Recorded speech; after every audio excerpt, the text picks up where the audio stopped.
দাপুটে নেতাকে গামছা গায়ে হেড় করে টেনে নিয়ে যাচ্ছে পাবলিক। রাস্তা দিয়ে টানতে টানতে নিয়ে গিয়ে দর্শক দেখুন শুভেন্দু অধিকারীর কি খারাপ অবস্থা করেছে এই কর্মীরা। পশ্চিমবঙ্গে এই মুহূর্তে ধ্বংসলীলা। এদিকে এবার শুভেন্দু অধিকারীর এই ভয়াবহ অবস্থা দেখে পশ্চিমবঙ্গের জনগণ অবাক হয়েছে। পশ্চিমবঙ্গে তুলপাড় পরিস্থিতি, একদিকে তৃণমূল কর্মীরা, অন্যদিকে বিজেপি কর্মীরা মুখোমুখি সংঘর্ষে। আমাদের তো একটাই বাবা, ওরা নিজেদের অবৈধ বাপ হিসেবে মনে করে শ্যামাপ্রসাদকে, ওই দাঙ্গাবাজটাকে। এই যে এবিভিপি দলটা আছে, আলু ভাতে ভাজা পটল, এদেরকে যদি জিজ্ঞেস করা হয় শ্যামাপ্রসাদ কে ছিলেন, ঠিক আছে, এরা নিজেরাই উত্তর দিতে পারবে না। দেখবেন প্যান্ট খুলে পালিয়েছে। পশ্চিমবঙ্গের রাজনৈতিক মাটিতে যেন এক অদ্ভুত ধরনের কাঁপন অনুভূত হচ্ছে। বিধানসভা নির্বাচনের ফলাফল যখন ঘোষিত হলো, তখন থেকে রাজ্যের রাজনৈতিক পরিমণ্ডল এমনভাবে বদলে যাচ্ছে যে পর্যবেক্ষকরাও হতভম্ব। একদিকে যেখানে তৃণমূল কংগ্রেস নির্বাচনে হেরে রাজ্যের ক্ষমতার বাইরে চলে গেছে, সেখানে বিজেপি সরকার গঠন করে একেবারে নতুন একটা অধ্যায়ের সূচনা করেছে অপ্রতিদ্বন্দ্বী শক্তি ককরোচ জনতা পার্টি বা সিজেপি। সোশ্যাল মিডিয়ার ভার্চুয়াল স্ক্রিন থেকে বেরিয়ে এখন তারা সরাসরি রাজপথ দখলে নিয়েছে। জেনসিদের এই গণ অভ্যুত্থান কি তবে মোদী সরকারের পতনের শুরু? যে নেতাকে একদিন ঘাট ধাক্কা দিয়ে পুলিশ লাগিয়ে অপদস্থ করে দল থেকে বের করে দেওয়া হয়েছিল, আজ সেই নেতাই বাংলার প্রাক্তন মুখ্যমন্ত্রীকে রাজনৈতিক অক্সিজেন দেওয়ার প্রস্তাব দিচ্ছে। দিল্লিতে শেষ চেষ্টা মমতার। ইন্ডিয়া জোটের বৈঠকে যোগ দিতে আজই দিল্লি যাচ্ছেন মমতা বন্দ্যোপাধ্যায়। একদিকে মমতা ব্যানার্জি পশ্চিমবঙ্গ তুলপাড় করছে, অন্যদিকে আজকে শুভেন্দু অধিকারীর খারাপ অবস্থা হওয়াতে পশ্চিমবঙ্গ সহ সম্পূর্ণ ভারতে ধ্বংসলীলা হচ্ছে। শুভেন্দু অধিকারী বিভিন্ন কর্মকাণ্ডের জন্য জনগণের তুপের মুখে পড়ে এবং শুভেন্দু অধিকারী তার ক্ষমতা হারায়। দর্শক শ্রোতা, পশ্চিমবঙ্গের রাজনীতি গত 15 দিন যাবৎ উত্তাল। বিভিন্ন বিষয়কে কেন্দ্র করে গোপনে প্রকাশ্যে অনেক ষড়যন্ত্র এবং ঘটনা হচ্ছে।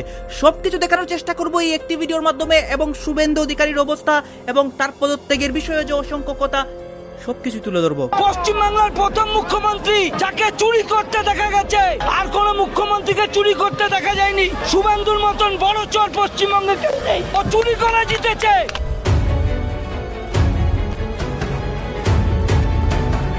কিন্তু শুভেন্দু অধিকারী বলছেন যে সবার ফাইল খোলা হবে, তাহলে উনি আগে ওনার নারদার ফাইলটা খুলছেন না কেন?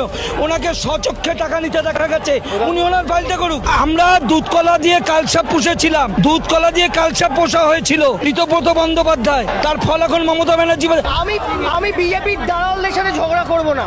ভোট চোর বিজেপি হচ্ছে, ভোট চোর। ওনার কথাই শ্রমিক ভট্টাচার্য বোধহয় যখন বলছিলেন ভালো তৃণমূল, মনে হয় ঋতব্রতর কথাই বলছিলেন।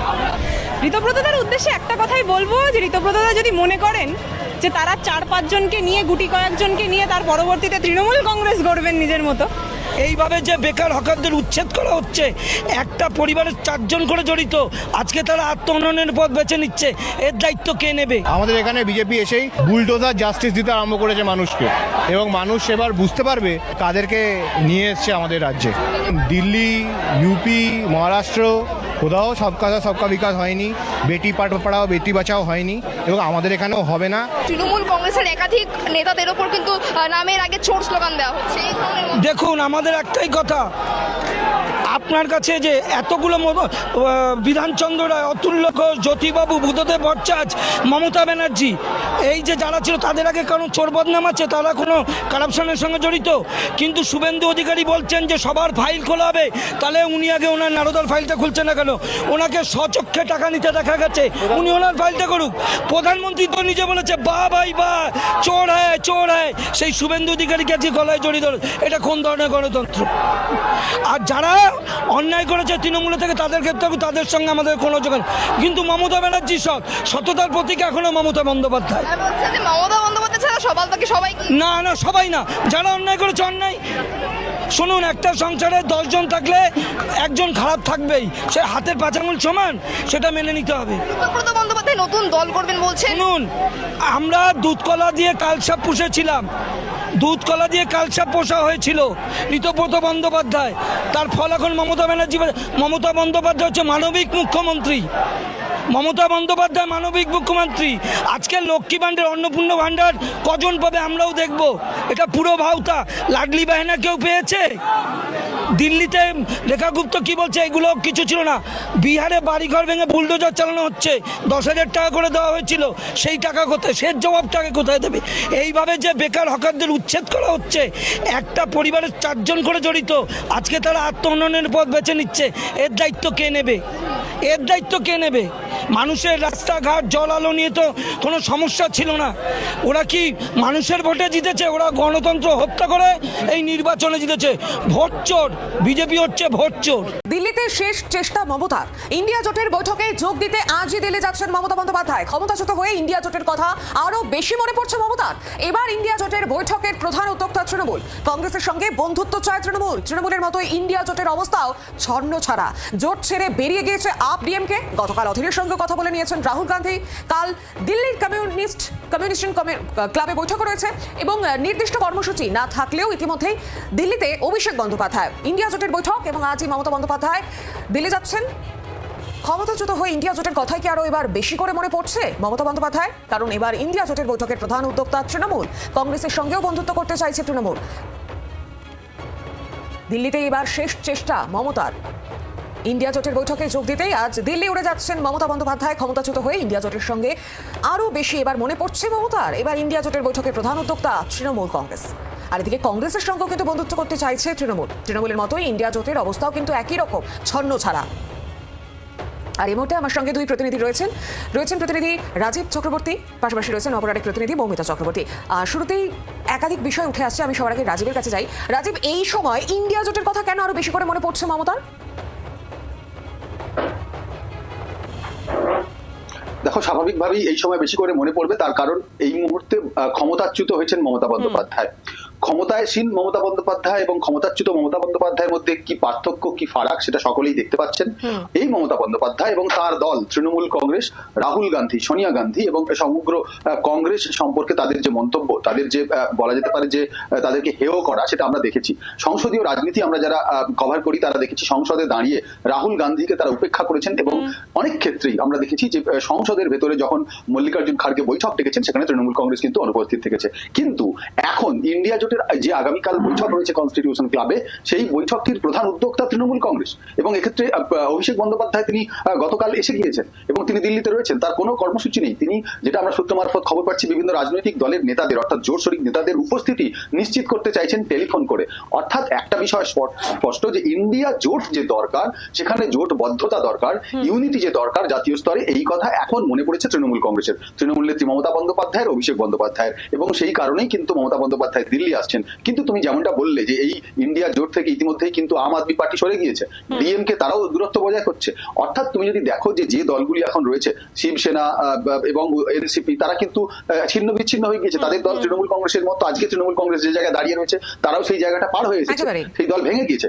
এখন যখন তৃণমূল কংগ্রেস ভাঙতে বসেছে, যখন এখনো পর্যন্ত 16 জন সাংসদ যোগাযোগ রেখেছেন বিজেপির নেতাদের সঙ্গে, তখন যখন তৃণমূল কংগ্রেস ভাঙতে চলেছে আর তখনই বেশি করে মনে পড়ছে এবার ইন্ডিয়া জোটের কথা। সঙ্গে থাকো তুমি, আমার সঙ্গে অপর আরেক প্রতিনিধি রয়েছেন মৌমিতা চক্রবর্তী। মৌমিতা, মমতার মতোই ইন্ডিয়া জোট ছন্দ ছাড়া। দেখো, যেমনটা আমার সহকর্মী রাজীব বলছিল যে ইতিমধ্যেই দূরত্ব বজায় রাখা শুরু করেছে ইন্ডিয়া ব্লকের একাধিক শরিক, এবং এক্ষেত্রে ঝাড়খণ্ড মুক্তি মোর্চা, ডিএমকে তারা যেমন দূরত্ব বজায় রাখছে, তেমনই কিন্তু সমীকরণের রদবদল শুরু হয়েছে সিপিআইএম এর সঙ্গে কংগ্রেসেরও। সিপিআইএম প্রথম থেকে ইন্ডিয়া ব্লকে মমতা বন্দ্যোপাধ্যায়ের উপস্থিতি বা তৃণমূল কংগ্রেসের উপস্থিতি নিয়ে খুব একটা যে পজিটিভ ছিল তা নয়, বরং দিল্লিতে দোস্তি এবং বাংলায় কুস্তি, সেই ফর্মুলা নিয়ে যখন একাধিকবার তাদের বিদ্ধ হতে হয়েছে, সেই সময়ও তারা স্পষ্ট করে দিয়েছিলেন যে তারা মমতা বন্দ্যোপাধ্যায়ের ইন্ডিয়া ব্লকের এই সমীকরণে বা মমতা বন্দ্যোপাধ্যায়ের রাজনীতিতে কখনোই আস্থাশীল নন, কখনোই তারা ভরসা করেন না। মমতা বন্দ্যোপাধ্যায় নিজে থেকেই ট্রেনের স্টেশন থেকে ওঠেন, আবার নিজের মতো করেই নেমে যান। ক্ষমতার এতটাই তার দম্ভ ছিল। সেই জায়গায় দাঁড়িয়ে গতকাল এমএবির তরফ থেকে মল্লিকার্জুন খাড়গের কাছে একটি চিঠি গিয়ে পৌঁছেছে। কি লেখা আছে সেই চিঠিতে? সেই চিঠিতে এমএবি তিনি উল্লেখ করেছেন কংগ্রেসের তরফ থেকেও একাধিকবার পিনারাই বিজয়ন সম্পর্কে যে মন্তব্য হয়েছে, সেই মন্তব্য তারা ভালোভাবে দেখছেন না। কংগ্রেসের রাহুল গান্ধীর বিরুদ্ধে এমএবি অভিযোগ তুলেছেন কেরালে তাদের সঙ্গে সমীকরণ বামেদের কারুরই অজানা নয়। এই জায়গায় দাঁড়িয়ে যখন একে অপরের বিরুদ্ধে এতটাই অসন্তোষ, একে অপরের বিরুদ্ধে এত ক্ষোভ, সেই জায়গায় মমতা বন্দ্যোপাধ্যায় যেখানে যতই চান না কেন যে ইন্ডিয়া ব্লকের জোট বা অভিষেক বন্দ্যোপাধ্যায় যতই আগে পৌঁছে যাক না কেন, সিপিআইএম বা বলা ভালো অন্যান্য শরিক দলগুলোর মধ্যে পারস্পরিক সমীকরণের এই রদবদল এবং আগামী পশ্চিমবঙ্গের রাজনৈতিক মাটিতে যেন এক অদ্ভুত ধরনের কাঁপন অনুভূত হচ্ছে। বিধানসভা নির্বাচনের ফলাফল যখন ঘোষিত হলো তখন থেকে রাজ্যের রাজনৈতিক পরিমণ্ডল এমনভাবে বদলে যাচ্ছে যে পর্যবেক্ষকরাও হতভম্ব। একদিকে যেখানে তৃণমূল কংগ্রেস নির্বাচনে হেরে রাজ্যের ক্ষমতার বাইরে চলে গেছে, সেখানে বিজেপি সরকার গঠন করে একেবারে নতুন একটা অধ্যায়ের সূচনা করেছে বাংলার রাজনীতিতে। আর এই পথ পরিবর্তনের মধ্যেই মমতা বন্দ্যোপাধ্যায়ের তৃণমূল কংগ্রেস, যে দল এক সময় বাংলার রাজনীতির একচ্ছত্র আধিপত্য বিস্তার করেছিল, সেই দলটি এখন যেন ভেঙে পড়েছে ধীরে ধীরে টুকরো টুকরো হয়ে। দলের ভেতরে অসন্তোষ, অবিশ্বাস এবং পারস্পরিক দোষারোপের এমন ঝড় উঠেছে যার শেষ কোনো ঠিকানা নেই। এই উত্তাল, অশান্ত, অনিশ্চিত পরিস্থিতির ঠিক মধ্যবিন্দুতেই একদিন হঠাৎ করে একটি বক্তব্য এসে পড়ল যা রাজনৈতিক মহলকে চমকে দিল। বৃহস্পতিবার সেদিন আমজনতার উন্নয়ন পার্টির চেয়ারম্যান হুমায়ুন কবির, একজন রাজনীতিবিদ, তিনি বাংলার রাজনীতিতে দীর্ঘদিন ধরেই অবস্থান ধরে রেখেছেন। তিনি এমন কিছু বললেন যা শুধু সেদিন খবর নয়, আগামী দিনের রাজনৈতিক দিক নির্দেশকও হতে পারে। হুমায়ুন কবির বলেছিলেন, মমতা বন্দ্যোপাধ্যায় যদি চান তিনি রেজিনগর আসন ছেড়ে দিতে পারে। এটা ছিল একটি ছোট বাক্য, কিন্তু এর মধ্যে লুকিয়ে ছিল এক বিশাল রাজনৈতিক বার্তা। কিছু গল্প এখানেই শেষ নয়, বরং এখান থেকে শুরু হয়েছে আসল টানাপোড়েন। কারণ মমতা বন্দ্যোপাধ্যায় তো আর সাধারণ কোনো রাজনীতিবিদ নন। তিনি সেই নেত্রী যিনি দশকের পর দশক ধরে বাংলার রাজনীতিকে আকার দিচ্ছেন, গড়ে তুলেছেন, ভেঙে পুনর্গঠন করেছেন। আর সেই মমতা বন্দ্যোপাধ্যায় আজ এমন এক মোড়ে দাঁড়িয়েছেন যেখানে তার পক্ষে প্রতিটি সিদ্ধান্তই রাজনৈতিক। বিধানসভা নির্বাচনে তিনি ভবানীপুর থেকে প্রতিদ্বন্দ্বিতা করছিলেন, নিজের গড় আসন থেকে, কিন্তু সেখানে তাকে হারাতে হয়েছে শুভেন্দু অধিকারীর কাছে। এই হারটা ছিল শুধু একটি রাজনৈতিক পরাজয় নয়, এটা ছিল প্রতীকী। রাজ্যের মুখ্যমন্ত্রীর আসন গেল, আর সাথে গেল তার নিজের বিধায়কত্ব। মমতা বন্দ্যোপাধ্যায় এখন আর বিধায়ক নন, মুখ্যমন্ত্রী নন। এমন এক শূন্যতায় দাঁড়িয়ে আছেন তিনি যেখানে হাজারো প্রশ্ন তাকে ঘিরে রয়েছে। আর ঠিক এই প্রেক্ষাপটে হুমায়ুন কবির তার নতুন প্রস্তাবটি এগিয়ে দিলেন। হুমায়ুন কবির বলেছেন, মমতা বন্দ্যোপাধ্যায় তার সিনিয়র মোস্ট, শুধু রাজ্যের নেত্রী নন, শুধু বাংলার নেত্রী নন, তিনি ভারতবর্ষের একজন উল্লেখযোগ্য নেত্রী। এই সময় তার বিধানসভায় আসা অত্যন্ত জরুরি, কিন্তু তিনি হেরে গেছেন, ভবানীপুরের মানুষ তাকে হারিয়ে দিয়েছে।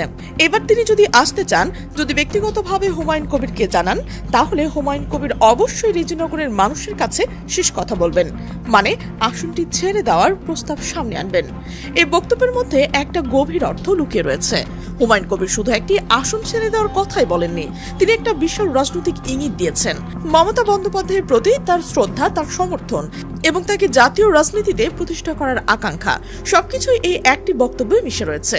তিনি পরোক্ষভাবে বলেছেন, বিজেপির একনায়কতন্ত্রের বিরুদ্ধে লড়াই করতে হবে এবং সেই লড়াইয়ে মমতা বন্দ্যোপাধ্যায়ের উপস্থিতি অপরিহার্য। এদিকে মমতা বন্দ্যোপাধ্যায়কে নিয়ে আরো একটি জল্পনা এখন রাজনৈতিক মহলের চারদিকে ছড়িয়ে পড়েছে। শোনা যাচ্ছে তিনি বসিরহাট কেন্দ্র থেকে উপনির্বাচনে দাঁড়াতে পারেন। এই খবরের প্রেক্ষাপটে নওদার বিধায়ক হুমায়ুন কবির এবিপি আনন্দকে বলেন, মমতা বন্দ্যোপাধ্যায় যদি লোকসভায় যাওয়ার জন্য বসিরহাট উপনির্বাচনে লড়েন, তাহলে তিনি প্রার্থী নাও দিতে পারেন, বরং তিনি তাকে পার্লামেন্টে নিয়ে যাওয়ার জন্য সমর্থন করতে পারেন। তিনি বলেন, মমতা বন্দ্যোপাধ্যায়ের দীর্ঘ রাজনৈতিক জীবন কোনো হেলাফেলার বিষয় নয়। তিনি সর্বভারতীয় রাজনীতিতে একজন উল্লেখযোগ্য ব্যক্তিত্ব এবং ভারতবর্ষের রাজনীতিতে তার পরিচয় যথেষ্ট গুরুত্বপূর্ণ। বিজেপি যেভাবে সব রাজ্যের ক্ষমতা দখল করে চলেছে, এটা চলতে পারে না, এই বিশ্বাস তিনি ব্যক্ত করেছেন। এখানে একটা বিশেষ কথা বলে রাখা দরকার, হুমায়ুন কবিরের এই আচরণ, এই উদারতা, এই প্রস্তাব, এগুলো কোনো সাধারণ রাজনৈতিক ভদ্রতা নয়। এটা একটা সুচিন্তিত, পরিকল্পিত পদক্ষেপের মধ্যে রয়েছে রাজনৈতিক কৌশলের গভীরতা। তিনি জানেন, মমতা বন্দ্যোপাধ্যায় যদি লোকসভায় যান, তাহলে জাতীয় নির্বাচনে তার ভূমিকা আরো বড় হবে, আর সেই বড় ভূমিকার মধ্যেই হুমায়ুন কবিরের দলেরও একটা জায়গা থাকতে পারে। এটা একই সাথে বন্ধুত্ব এবং কৌশল দুটোরই মিশ্রণ। কিন্তু বাইরের এই সমর্থনের আড়ালে ভেতরে তৃণমূলের ঘরে যা ঘটেছে সেটা আরো উদ্বেগজনক। পুরনো প্রবাদ রয়েছে, ঠেলায় পড়লে বিড়াল গাছে ওঠে। ঠিক তেমনই রাজনৈতিক চাপের মুখে মমতা বন্দ্যোপাধ্যায় এখন যেন একদিকে ছুটছেন দিল্লির দিকে। বিরোধী জোট ইন্ডিয়ার বৈঠক যোগ করতে তিনি দিল্লি রওনা দিয়েছেন, সঙ্গে থাকবেন অভিষেক বন্দ্যোপাধ্যায়। এই দিল্লির যাত্রাটা কেমন একটা ইতিহাসের পুনরাবৃত্তির মতো। তামিলনাড়ুর প্রধান মুখ্যমন্ত্রী স্টালিন তিনি ইন্ডিয়ার জোট ছেড়ে দিয়েছেন, ঠিক এমন এক সময়ে মমতা বন্দ্যোপাধ্যায় ছুটছেন ওই একই জোটের বৈঠকে। তাহলে প্রশ্ন ওঠে স্বাভাবিকভাবেই, মমতা কি শুধু বৈঠকে যোগ দিতে যাচ্ছেন, নাকি তিনি কোনো বড় সড়ো ভাঙন দেখতে যাচ্ছেন? ইন্ডিয়া জোটের ভেতরে যে দ্বিতীয় প্রস্থানের ভাঙন আসতে পারে, সেটা কি তিনি কাছ থেকে দেখতে চান? এই প্রশ্নটাই খুবই পার্টিনেন্ট, খুবই সাময়িক, কারণ ইন্ডিয়া জোটের বৈঠক সোমবারে এবং যদি সবকিছু ঠিকঠাক থাকে, যদি ঘটনা প্রবাহ একদিকে বইছে সেদিকেই যায়, যদি ঘটনা প্রবাহ যেদিকে বইছে সেদিকেই বয়ে যায়, যদি আমরা যেসব ইঙ্গিত পাচ্ছি সেগুলো সত্যি হয়ে যায়, তাহলে সেদিনই মানে বৈঠকের দিনই একটা বড় ঘটনা ঘটতে পারে। শোনা যাচ্ছে তৃণমূলের এক শ্রেণীর সংসদ স্পিকারকে চিঠি পাঠাতে চলেছেন। চিঠির বিষয়বস্তু হলো অভিষেক বন্দ্যোপাধ্যায়কে।